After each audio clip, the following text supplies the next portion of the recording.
बिस्मिल्लाहिर्रहमानिर्रहीम, अस्सलाम वालेकुम। आज की इस वीडियो के अंदर हम बात करेंगे बायोटेक्नोलॉजी के बारे में। पाकिस्तान में कौन कौन सी डिग्रीज ऑफर की जा रही हैं और उसके साथ साथ मेरिट कितना होता है, फी कितनी होती है और इन डिग्रीज का पाकिस्तान के अंदर और उसके साथ साथ बाहर कितना स्कोप है, और ये डिग्री करने के बाद आपको मंथली सैलरी या मंथली इनकम कितनी होगी। ये तमाम तर तफसीलात इस वीडियो में हम डिस्कस करने जा रहे हैं। आपने सुन रखा होगा mathematics is the mother of sciences, लेकिन बायोलॉजी की भी एक मदर है जिसको हम बायोटेक्नोलॉजी के नाम से जानते हैं।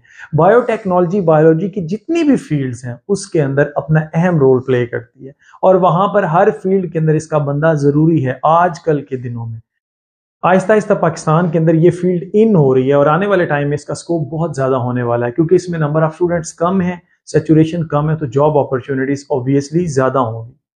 मैं हमेशा से बात करता हूं कि आप अपनी डिग्री के साथ कोई ना कोई स्किल जरूर सीखें, लेकिन बीएस बायोटेक्नोलॉजी करते वक्त आपको कोई स्किल सीखने की जरूरत नहीं होगी, क्योंकि ये डिग्री आपको with the passage of time skill देती जाएगी। अब सवाल ये पैदा होता है कि सर ये स्किल कौन सा होगा, कोई मेहनत मजदूरी वाला स्किल है?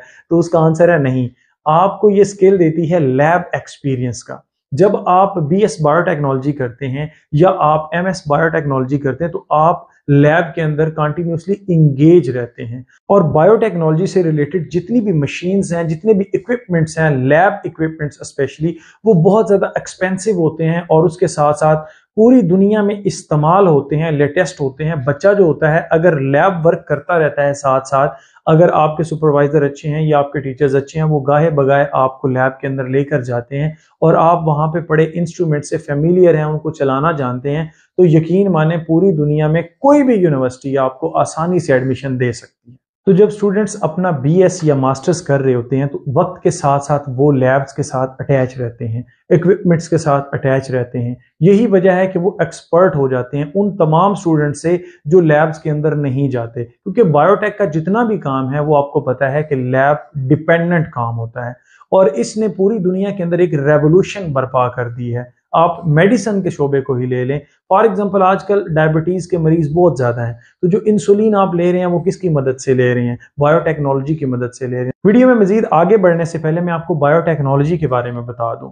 बायो का मतलब है life, technology mean machines, technology mean different techniques. आप डिफरेंट टेक्निक्स को यूज करते हैं, टेक्नोलॉजी को यूज करते हैं, मशीन्स को यूज करते हैं लिविंग ऑर्गेनिजम्स के ऊपर, और वहां से क्या करते हैं? ऐसे प्रोडक्ट्स लेते हैं, ऐसी चीजें लेते हैं जिसका फायदा इंसानों को होता है, ह्यूमैनिटी को होता है।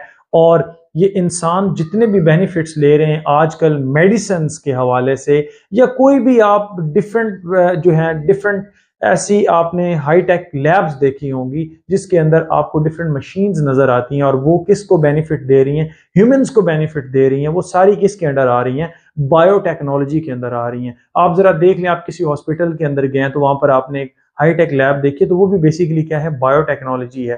थोड़ा सा आप जरा बाहर नजर दौड़ाएं तो आपको जो है वो क्रॉप्स नजर आती हैं, गंदम नजर आती है, आपको चावल नजर आते हैं। वो सारे क्यों इंप्रूव हुए हैं? उनके अंदर जो डिफरेंट जो करेक्टरिस्टिक्स हैं वो वाजिया हुई हैं, वो उनसे उनकी यील्ड ज्यादा हुई है। पहले 1 एकड़ से कम जो था वो आपको धान मिलती थी, या आपको जो गंदम है वो मिलती होती थी।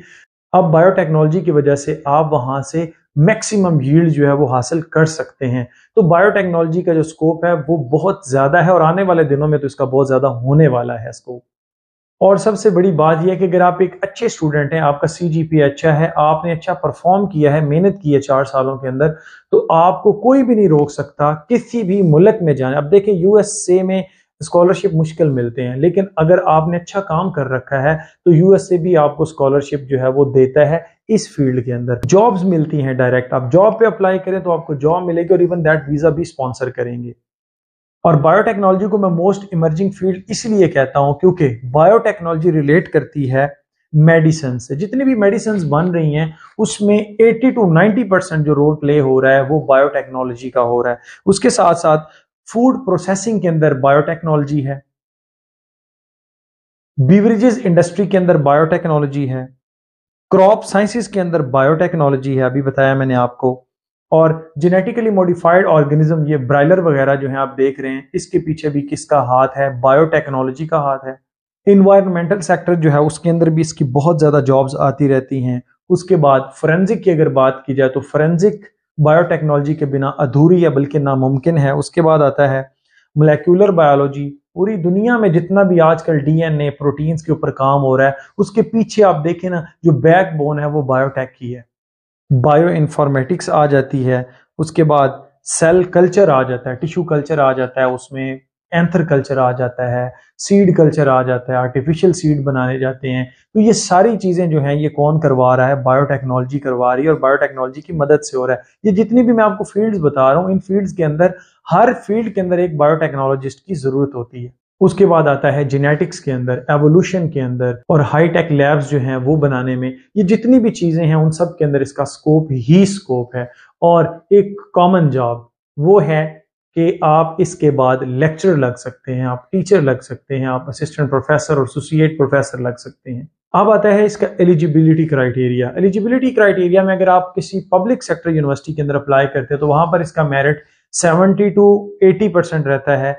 और अभी चूंकि सेचुरेशन बहुत ज्यादा हो रही है, इस फील्ड की तरफ लोग आ रहे हैं, तो मे बी 85 को भी क्रॉस कर जाए। लेकिन आप अगर 80s की लाइन में है तो आपका एडमिशन हो जाएगा। अगर आपका किसी पब्लिक सेक्टर यूनिवर्सिटी में नहीं होता तो प्राइवेट सेक्टर यूनिवर्सिटीज के अंदर आपका एडमिशन बहुत आसानी से हो जाएगा, क्योंकि वहां की जो रिक्वायरमेंट है वो है सिर्फ 55%।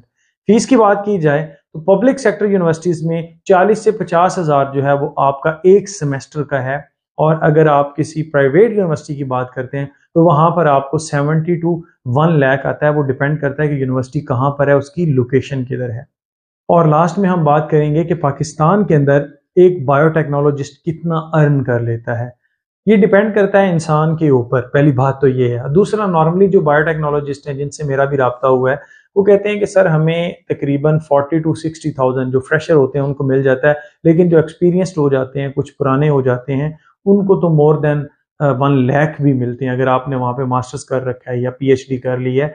तो डिफरेंट यूनिवर्सिटीज के अंदर, डिफरेंट लैब्स के अंदर, रिसर्च इंस्टीट्यूट के अंदर एक बायोटेक्नोलॉजिस्ट बहुत अच्छा अर्न कर सकता है, लेकिन उसके काम को देखा जाएगा पाकिस्तान की अगर बात की जाए। लेकिन जब आप अब्रॉड मूव करते हैं तो ये तो आपको पता है कि वहां पर इक्वालिटी, अल्हम्दुलिल्लाह ये बात तो है, और वहां पर आप अच्छा अर्न कर सकते हैं अगर आप मेहनती हैं तो। सो आई होप कि आपको ये मेरी वीडियो अच्छी लगी होगी। Stay connected. Thank you and Allah Hafiz.